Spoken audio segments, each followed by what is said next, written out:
Okay. As you can see, I have the fight on in the background, the zone from the earlier in the day, Eastern time, our time, but the fight already happened over there across the pond in England, I believe, between Dillian Whyte, the WBC interim champion, i.e., the number one contender for the WBC belt, which was lost by Deontay Wilder to Tyson Fury. Dillian Whyte, who's the interim champion, going against one Mr. Alexander Povetkin. And dog, I wasn't even here. I didn't even get a chance to watch the fight live. I just looked at the replay on the Zone app, and look, Dillian Whyte came out, was doing this thing. I believe he was 27-1 up to this point, 18 KOs up against the seasoned vet and Alexander Povetkin, who's already fought Anthony Joshua, I believe. And look, he came out round one. Povetkin, the scorecard I gave it to Povetkin. I agree with that. Round two, round three, I thought Dillian Whyte won. Round four, it was a very spirited round, and both guys were doing great work to the body up to that point.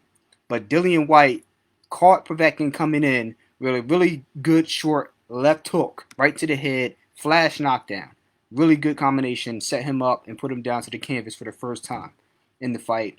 Povetkin hops back up, looks like he's just fine, just shakes it off, comes back, puts in work for the rest of the round. They're going back and forth, and he gets Dillian Whyte on the ropes. And then as he's trying to land a shot, Dillian Whyte dips to the left a little bit and comes up with a short, quick little uppercut. Didn't even look like it was a devastating punch, but it was able to send Povetkin to the canvas yet again for the second time in that fourth round.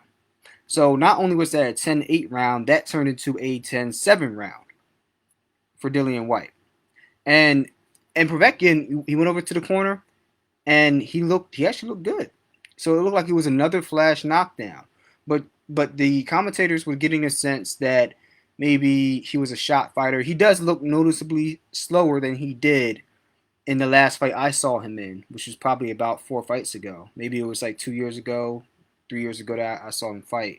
I know it was around the time that he tested positive for meldonium, so he wasn't able to fight for a little while after that. But dude, he came out after the 2 knockdowns in the fourth round, came out in the fifth round. Dillian Whyte's looking like he's continuing to do his thing, trying to take Povetkin to deep waters, and then he tries to hit Povetkin with a short, crisp shot. Povetkin slips to the left and comes up with an uppercut like Shoryuken, and he damn near sent Dillian Whyte into the fifth row of wherever the hell they're fighting at right now. That was one of the craziest flash knockouts that I've seen. Like, you don't see flash knockouts like that unless you're playing Fight Night. Dillian Whyte did not even see that coming. I didn't see it coming. Now, I saw like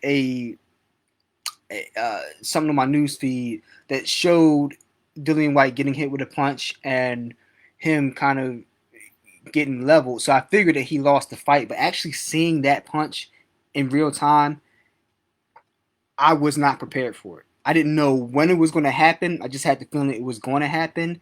And the sudden, brutal violence of that shot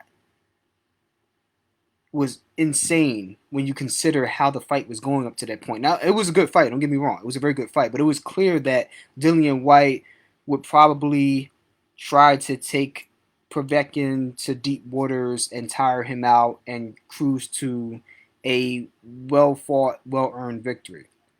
But Alexander had different ideas. He said, F that, dog.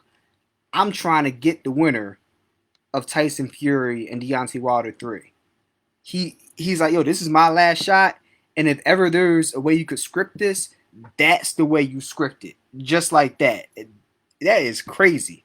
He went from being a guy that was probably on his way out in a lot of people's opinions to a guy that's right back in it now. Now, is he going to be able to do some of the things in this fight and take that over to the winner of Fury Wilder? Probably not. But he's still a dangerous fighter. I was very shocked by this fight.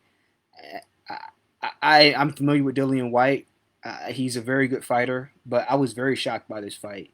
Povetkin came out and man, he handled business. If you get a chance, go on the zone, go on YouTube, Google whatever, look up the highlights of Dillian Whyte versus Alexander Povetkin from tonight, and you gonna see some shit, dog.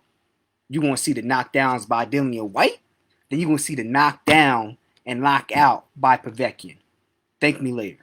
Next up on the docket tonight, also, Mr. Shawn Porter is back in the ring, first time 2020, I believe, in a WBC IBF Eliminator fight. So yeah, he's back in the ring. I'm excited for it. I'm not really that familiar with one Mr. Sebastian Formella, but that is his opponent for the night. Tail of the tape. Now, oh, excuse me. Shawn Porter versus Sebastian Formella tonight. Showtime. The card started at 8 o'clock Eastern Time. 3 additional bouts will be broadcast live on FS1. Okay. Well, the okay. Excuse me. It's not on Showtime. I'm so used to saying his nickname.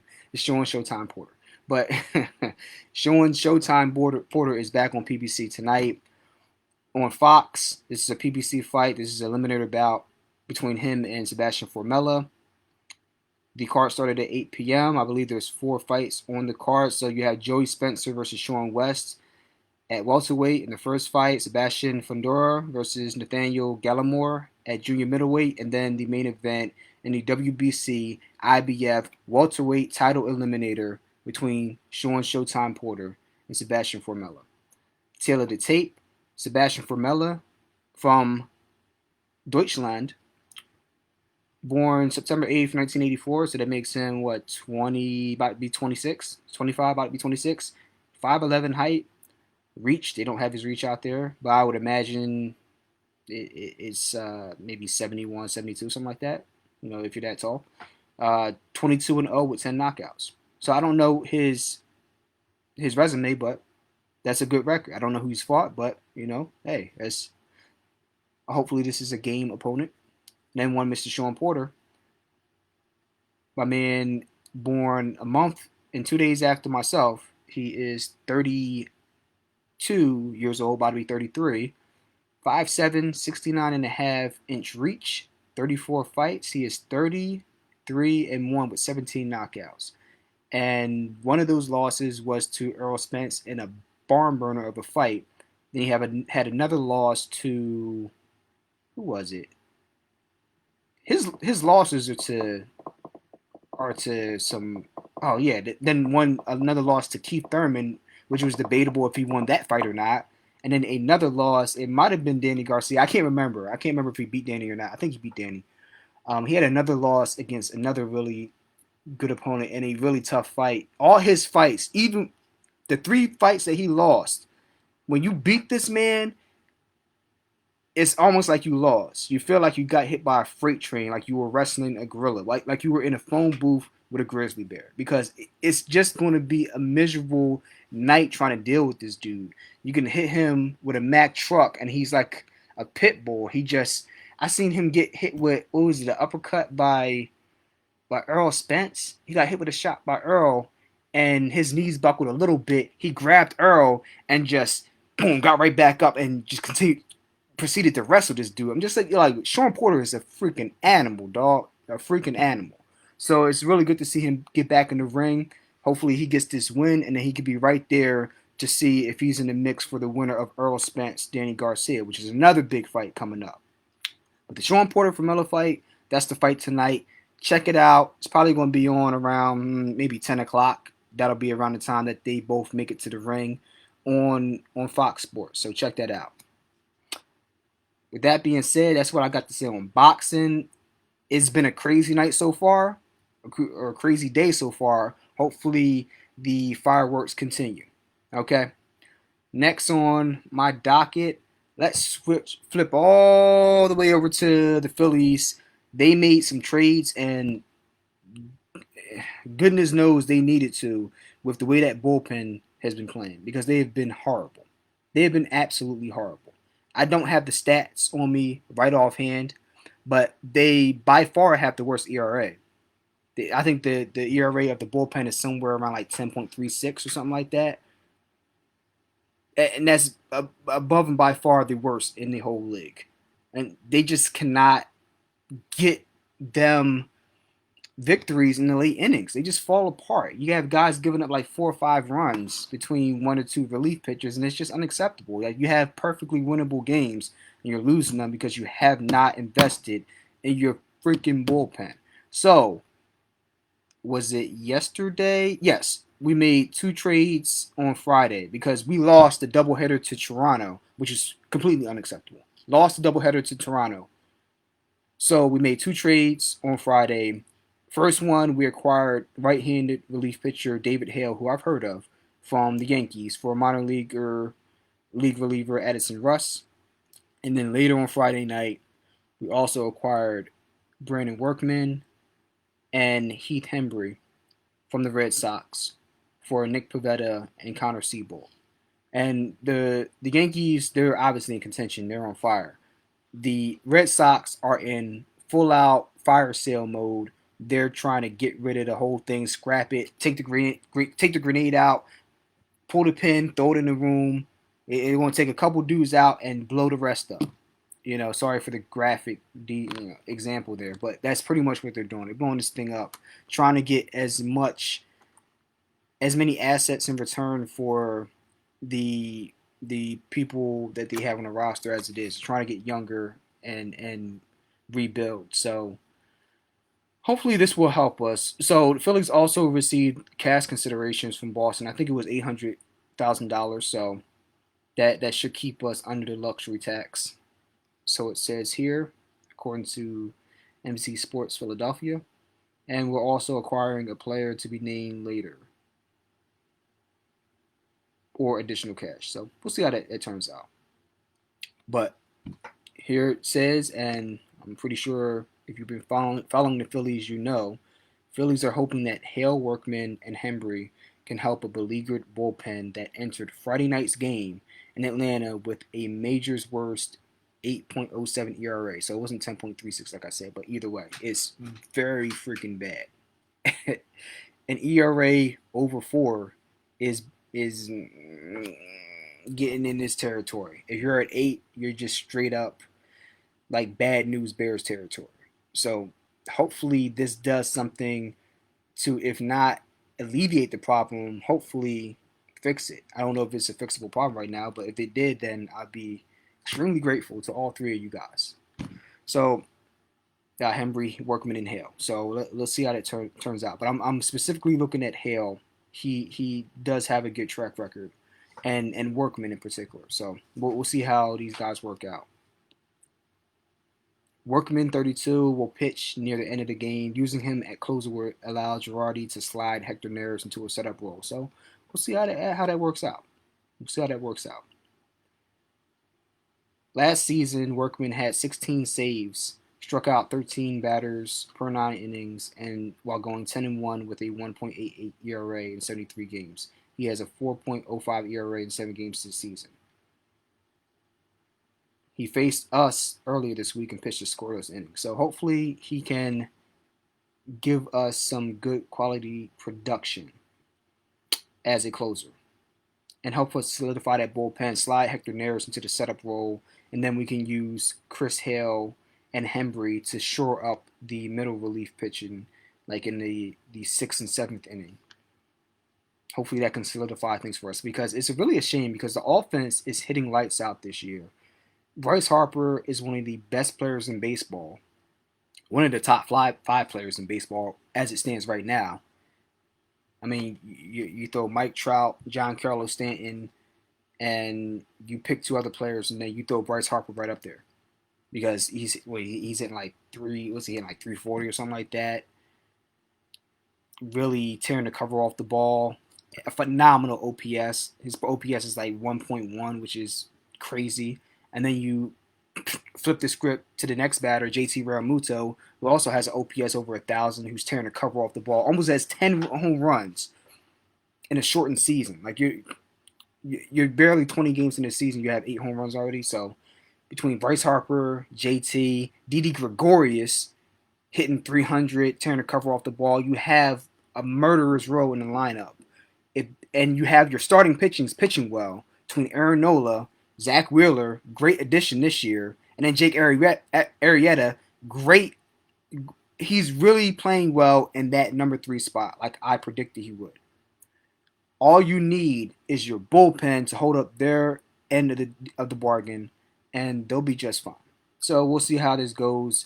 That is very good news moving forward at this trade deadline.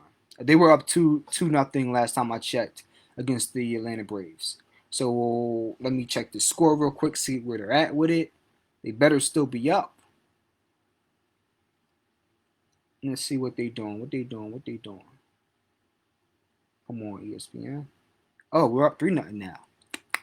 Check that out. Top of the 5th, 2 outs. So we have a man on first and second, 2 outs in the top of the 5th.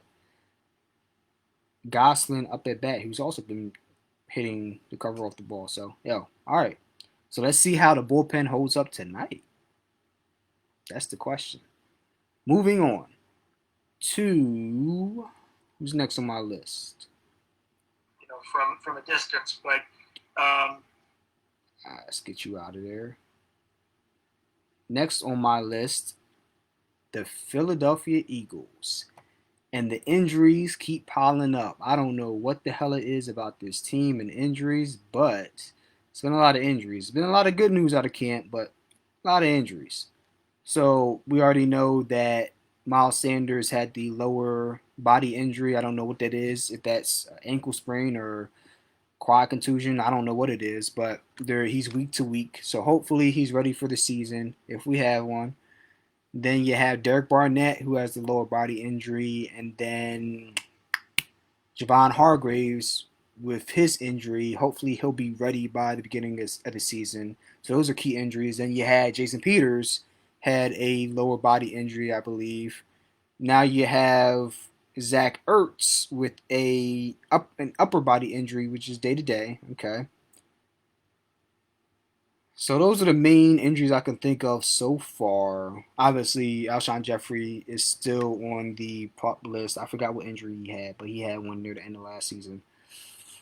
So yeah, you have a bunch of guys injured. But that being said, I've heard the connection between Carson Wentz and Deshaun Jackson has looked absolutely magical. So hopefully that translates over to the field, which I think it will. As long as Deshaun stays healthy, I think this connection will be the same as it was in week 1 of the 2019 season against the Washington football team, where once we decided to start airing out to Deshaun, they couldn't do anything about it. He had 2 touchdowns of 40 plus, I think 50 plus yards. Yeah, so hopefully that trend repeats itself this year, along with Jalen Reagor being a force in this offense. Not like a superstar, but just somebody that can scare defenses, take the top off, and allow all our receivers, such as Zach Ertz, Dallas Goedert, Alshon Jeffrey, to wreak havoc underneath. We'll see how that turns out. I'm not going to go too deep into the Eagles, but I did want to touch on the injury situation because it bears some talking about. Because you don't want to see things piling up before you even get to week 1. Next on the docket, let's talk about the Sixers and how they're pissing me off. Down 3-0 now. We're down 3-0 against the Boston Celtics. Have looked good at times, but the inconsistencies, the turnovers, and the mental mistakes in clutch time have absolutely killed this team. Without Ben Simmons, they are a good unit, but not as cohesive as the Boston Celtics.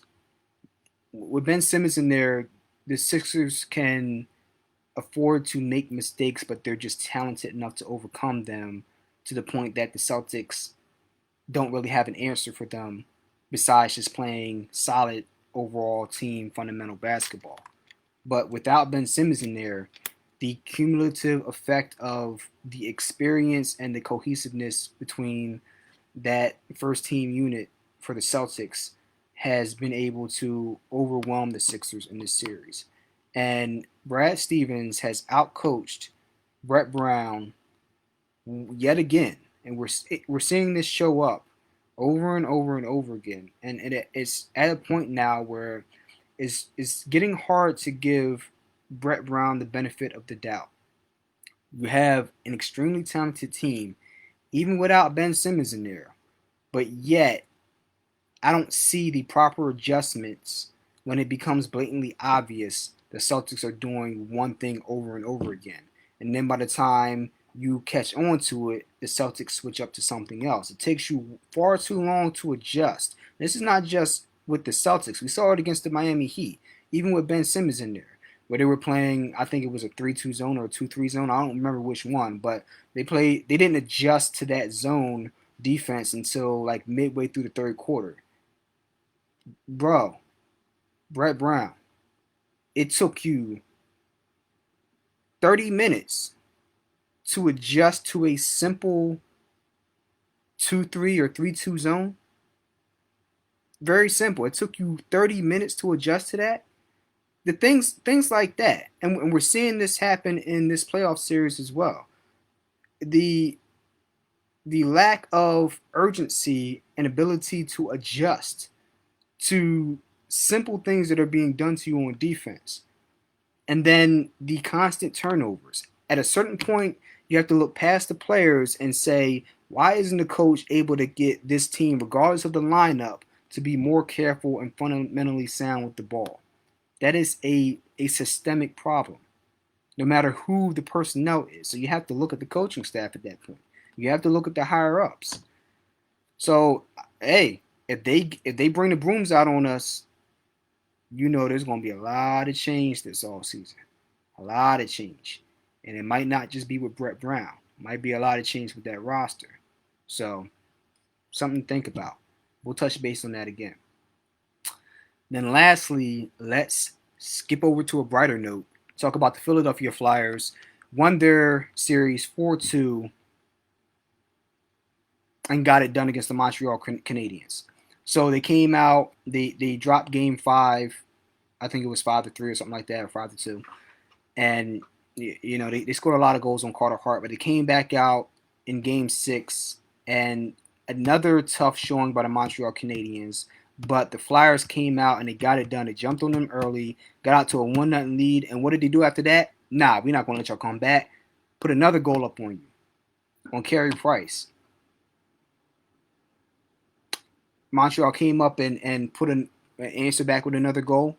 It turned 2-1. And then the Flyers were able to come out and get a third goal on Carey Price. And they were able to hold off the Canadians, stem the tide. The Canadians answered back, like, I'm exaggerating, but like 2 seconds later to bring the score to 3-2. And then we were able to hold on at the end. They, empty net, put 6 guys on the ice, and we were able to stave them off in the last seconds of the third period to win this series 4-2.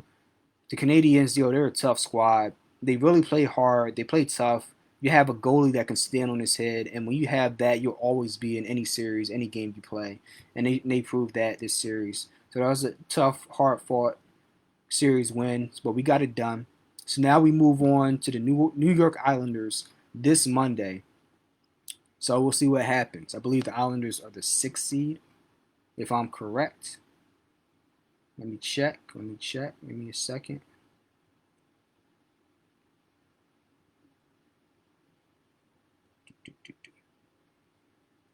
Yeah, so the New York Islanders are the 6th seed against the number 1 seed Philadelphia Flyers. Game 1 on Monday at 7 o'clock. Be there on your TV screens. And then the other games for the second round are the Tampa Bay Lightning, number 2 seed, versus the number 4 seed Boston Bruins. And then in the Western Conference, the number 1 seed Golden Knights versus the number 5 seed Vancouver Canucks. And then the number 2 seed Colorado Avalanche versus the number 3 seed Dallas Stars. And a little birdie told me that the Avalanche are really good. I'm not that familiar with them, but a friend of mine told me that they are absolutely monstrous on offense. And if we're fortunate enough to make it to the finals, and we have to see them, so be it. But that's the whole reason why we got Carter Hart, man. You got to have goalies for teams like that, because if you don't, it's going to be a problem. Imagine if we had Carter Hart 10 years ago when we were playing the Chicago Blackhawks. If we had Carter Hart along with that Flyers offense with Danny Briere and Simone Gagne and all them, we actually had Carter Hart at goalie, being able to make the flashy stops and just stonewall people. Hey, we might have had a Stanley Cup 10 years ago. But hopefully that's going to happen this year. You know why? Because we have the squad to do it. We got the defense. We got the young guns. We got speed. We got size. We got the goalie, my dude. So let's get it done. That being said, that's it for this episode. Make sure, as I said before, check out the highlights. Check out the... Look here.